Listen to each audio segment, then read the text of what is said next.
Bismillahirrahmanirrahim. Assalamualaikum warahmatullahi wabarakatuh. Alhamdulillah, wassalatu wassalamu ala rasulillah.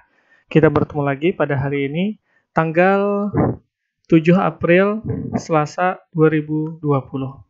Lanjutkan pada pembelajaran pada mata kuliah pendidikan Al-Quran. Oke, ini masih sebagai awal, kita masih membahas pada sejarah pemeliharaan Al-Quran. Oke, jadi kenapa sejarah pemeliharaan Al-Quran ini perlu kita pelajari? Karena nanti dari sinilah kita akan mengetahui tugas kita selanjutnya itu seharusnya apa. Makanya kita harus tahu tugas-tugas mereka yang dari pendahulu kita berkenaan tentang pemeliharaan Al-Quran. Oke, seperti yang saya jelaskan pada kuliah sebelumnya, pemeliharaan berdasarkan beberapa referensi itu saya bagi menjadi 4. Yang pertama adalah penulisan, penghafalan, penyebaran, dan pengumpulan. Kemarin sudah kita bahas pada masa Rasulullah.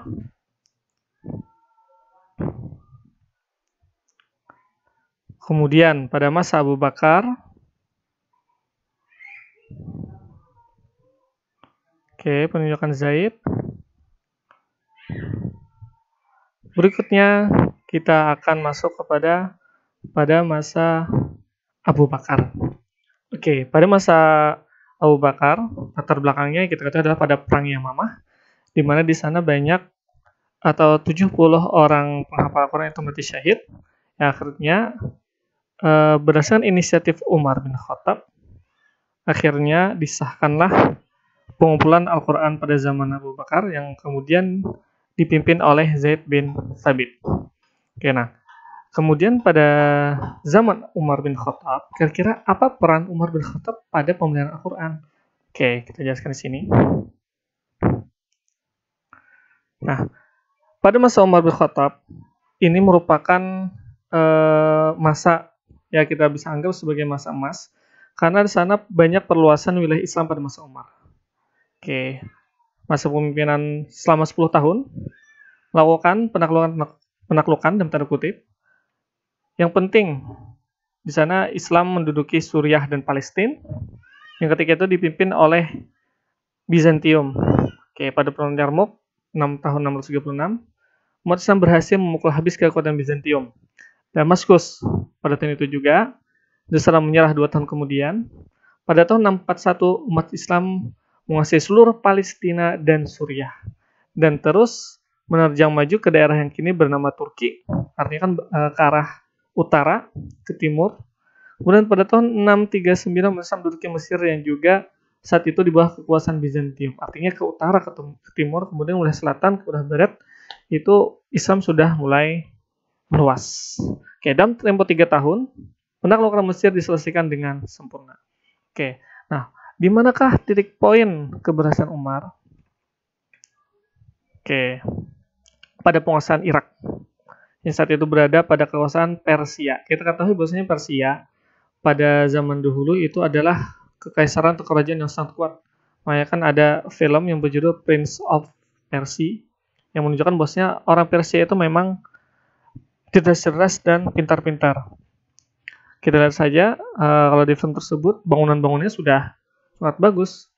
Bahkan kalau kita lihat bangunannya itu ya seperti masjid, yang memang masjid yang ketika ini dibangun oleh orang Islam, itu asal muasalnya adalah dengan melihat atau mengadopsi dari bangunan yang ada di Persia.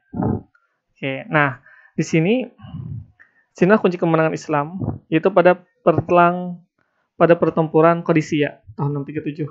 Di masa Umar menjelang tahun 601, seluruh Irak sudah berada di bawah penguasaan Islam.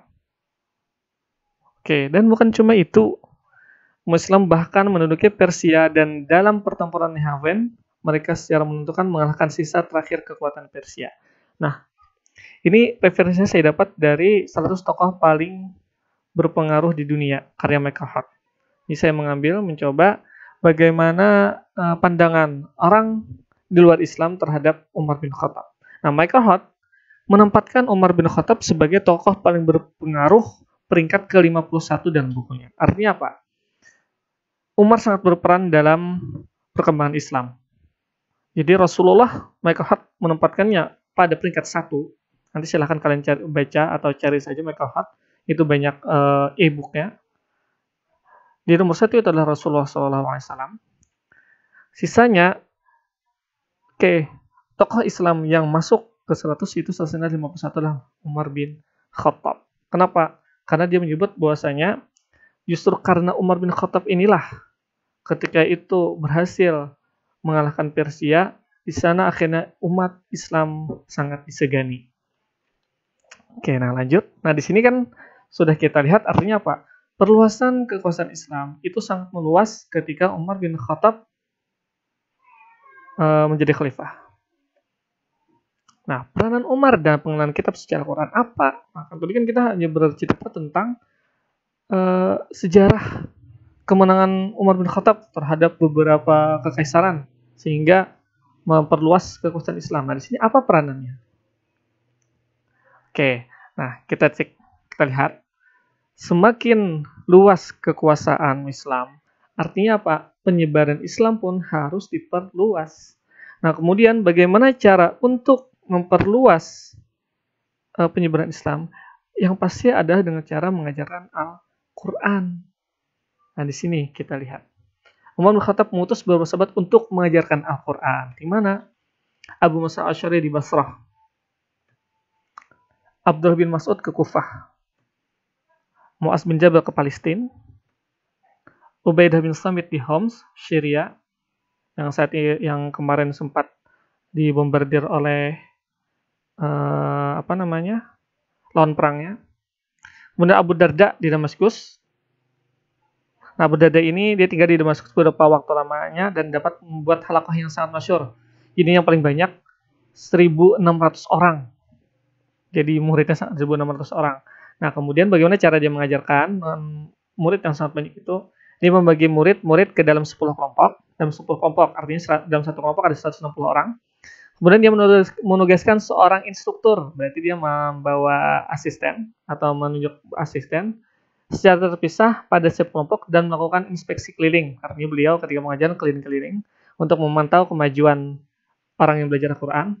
Nah, kemudian bagi mereka yang lulus dari pengajaran asisten beliau, instruktur beliau, akan mendapatkan bimbingan langsung dari Abu Darda. Yang itu menjadi sebuah simbol kehormatan. Artinya apa? Sangat terhormat langsung bisa belajar dengan Abu Darda. Nah berikutnya ada Yazid bin Abdullah bin Qusaid mengajar orang-orang Badui di Banidah dengan pengawasan Abu Sufyan. Nah, Basrah dan Kufah ini adalah wilayah Persia yang sekarang disebut dengan Irak, Iran. Nah, seperti itu. Jadi artinya apa? Inilah peran Umar bin Khattab. Dia menyebarkan Al-Quran ke berbagai penjuru kekuasaan Islam. Sehingga Pak di situ kemudian Al-Quran semakin besar. Nah kemudian justru kan Umar bin Khattab lah akhirnya orang-orang Persia mampu mempelajari Al-Quran. Akhirnya apa kita lihat? Imam Bukhari itu bukan orang Arab, dia orang Persia yang akhirnya menyusun kitab Sahih Bukhari. Kemudian juga Imam Muslim sama. Nah, itu bukan orang Arab, tapi bukan orang Persia. Ya artinya apa? Justru karena berhasil menjadikan orang Persia ini Muslim, akhirnya apa? Perkembangan keilmuan Islam semakin maju. Makanya kita juga pernah mendengar istilah Salman Al-Farisi, artinya Salman orang Persia. Oke, nah kita lanjutkan. Nah, sebelum wafat, tadi itu sudah perannya. Nah, kita lanjutkan lagi. Sebelum wafat, Umar bin Khattab menyerahkan mushaf kepada anaknya, yaitu Hafsah binti Umar.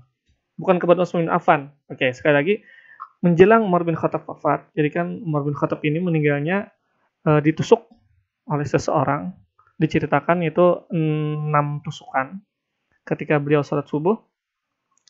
Nah, kemudian ketika itu ada dokter atau istilahnya tabib yang memeriksa dan kemudian langsung memberikan saran kepada Umar untuk siap-siap membuat wasiat. Dan ketika itu Umar bin Khattab menyerahkan mushaf Al-Quran. Jadi kan dari Abu Bakar, mushaf Al-Quran itu diserahkan kepada Umar bin Khattab sebagai khalifah mengganti Abu Bakar. Nah, kemudian Umar bin Khattab ketika beliau menjelang meninggal, itu tidak menyerahkannya kepada Utsman bin Affan, namun kepada Hafsah binti Umar, yaitu anaknya. Kenapa? Satu, Karena Hafsah merupakan istri Rasulullah.